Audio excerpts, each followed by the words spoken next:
Ayan, hello po, shoutout po sa ating lahat. Nagbabalik tayo, no? Ayan, mayroon tayong reaction o video, no? Ayan. Bago tayo magsimula, isang mapagpalang araw po muna sa ating ama ng Kalingap, Kuya Bal Santos Matubang, Ate Edna, Kalingap Rob, Miss Jack Matubang. At syempre po, no? Ayan, mga Kalingap Reactors, ayan, Presbyrador, Dr. Lab at Kuya July, shoutout. At syempre po, Kalingap Strikers, shoutout po sa inyong lahat. Isa na inyong lingkod, Hasa 26 TV. Ngayon po, magtaka po kayo, di ba, noong na mga lumilipas na araw ay binabati ko sa kunang iba na wag daw ako basta-basta maniniwala sa mga sumbong. Pero may sapat po akong hawak na ebidensya. Pero hindi ko kailangan pangalanan or anuman. Pero sa akin po, dito ay walang nagsusumbong po sa akin, no? Tulad nga ng tulad ng ng sinasabi ko, ayaw ko mangyari yung nangyari na dati. Pero ano nga po bang kaguluhan ito? 'Di ba? Ano nga po ba ang kaguluhan? Hindi po ba'y unti-unti nang lumalabas kasi may nakapagsabi po kasi sa akin na tuwing may travel, kailangan po si Kuya Val at si Kalinga Prab ay hindi na kailangan umasa sa mga sponsor. Kailangan gumastos din sila sa sarili nilang pera. May kasi ako niyang ganyan. Pero opinion ko lang. Pinagtatanggol ko po dito yung founder ng Kalingap, syempre. Bago ko ipagtanggol ang love team ay unang-una pong pinagtatanggol ko ang mag-ama. Dahil tulad ng sinasabi ko noon, ay ayaw kong mangyari yung nangyari na dati na ang nagiging kawawa at nagiging pulutan sa grupo ay ang mag-ama ng Kalingap na si Kuya Val at si Kalingap Rab. Nang dahil nga sa dami ng mga sinasabi, no? Pero ano nga po ba ang issue na naman po ngayon? Diba? Ano na naman po ito? Kahit ano pa po ang paliwanag, kahit ano pa po ang sasabihin ninyo na lalabas at lalabas din po yan.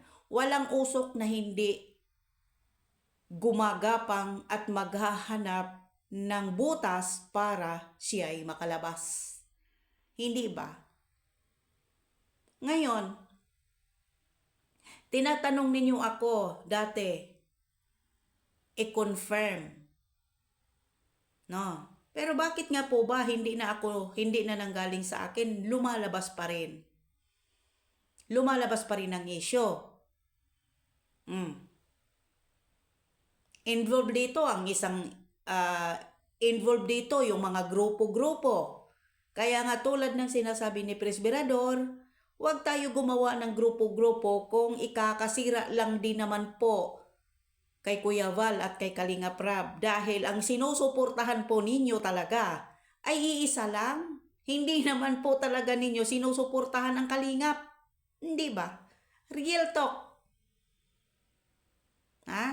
Tapos sasabihin ninyo sa akin at sa amin ng mga reaktor, kami ang nagpapagulo. Hindi po, kayo ang nagpapagulo po talaga sa totoo lang. Diba? Kayo po ang nagpapagulo, hindi po ang reaktor. Kasi ang reaktor po, hindi po yan magre-reaction kung wala pong mareaksyonan. Kung mayroon pong nare-reaksyonan, bakit kailangan pa po na patagalin pa? Diba? Tapos sasabihin ninyo, Bero, mabubunyag at mabubunyag talaga yung mga ginagawa ninyo. Dahil tulad nga ng sinasabi ko, hindi po 100% po yung mga member at mga kasamahan ninyo sa grupo ninyo sa usaping corruption sa mga grupo. Hindi po ba? Tulad ng sinasabi ko lagi, hindi magtatagal, magiging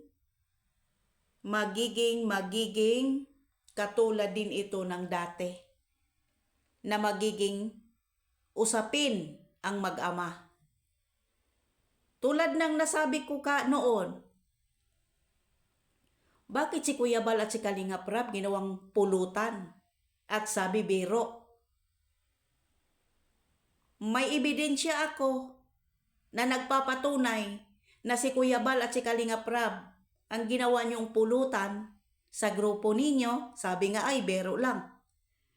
Di ba? Naturingan po kayo na mga educated na tao, pero ano ginawa ninyo? Ayaw kong maglabas ng mga pangalan at mga grupo. Kasi sasabihin naman ninyo, hilig ako ng isyo. Makabulanta kayo sa katotohanan na kahit ano pa pong atago ninyo, lalabas at lalabas din yan. Diba? Ayaw ko rin magsabi ng one-sided, darating din ang araw na sasabihin ninyo sa akin na totoo palang sinabi ni Hasa. Tulad ng sinasabi ko po sa inyo mga kalingap, hindi magtatagal, magiging katulad din ito dati na ang sinisisi si Kuya Bal at si Kalingap Rab. Dahil mahilig sa travel. Di ba yung budget ninyo ay para lang sa iniidolo ninyo? Step 1. Kaya wag akong subukan. Nananahimik na ako at inistop ko na yung usaping yan. Pero bakit lumulusot pa rin? At sana po yung iba na wala naman pong alam, sana wag kayong mag-comment ng hindi maganda para hindi tayo maglaban. Dahil may ebidensya po talaga ako na nagpapatunay, sa totoo lang. Hindi ako tsismosa katulad ng ginagawa ninyo. Di ba? Tulad ng sinasabi ko, ayaw ko mangyari yung nangyari na dati, pero paunti-unti na. Kahit ano pa ang gawin ninyo na pagtatanggol o pagtatakip, lalabas at lalabas din yan. Di ba? Ayaw kong magbanggit ng grupo. Ayaw kong magbanggit ng kahit ano.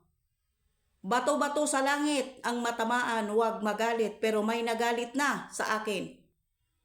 O di ba? Gusto ninyo. Pero sa totoo lang, sinabi ko na to sa grupo. Sinabi ko na to at pinasa ko na itong usaping ito kay Presbyrador, pero nananatili pa rin tahimik si Presbyrador at naghahanap kami ng mga sapat na ebidensya para hindi masasabing one-sided. Hindi masasabing dapat piniim na lang. Di ba? Yun na lagi ninyong sinasabi, dapat piniim na lang. Dapat pinag-usapan. Hindi kayo makikinig Kaya nga sabi ko, bato-bato sa langit ang matamaan. Bakit? Diba? Baka sabi, bato-bato sa langit. Tapos, bakit? Diba?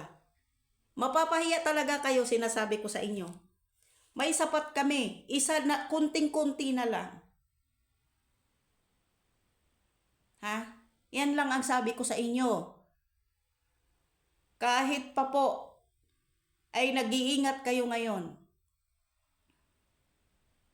Sabi ko nga, may ninja account ako sa Facebook page na nakapasok sa grupo na yan. Diba? Ngayon, kung ayaw ninyo makinig, bahala kayo. Hindi kayo educated na tulad ng iba na sinasabi na mabait. Okay, hanggang dito na lang. Maraming salamat. Mamaya may live po tayo about po dito kay Kalingap Jomar. No? May pag-uusapan tayo about po dito kay Kalingap Jomar. About po sa business niya. Grabe. No? Ayan, hanggang dito na lang. Maraming salamat and God bless.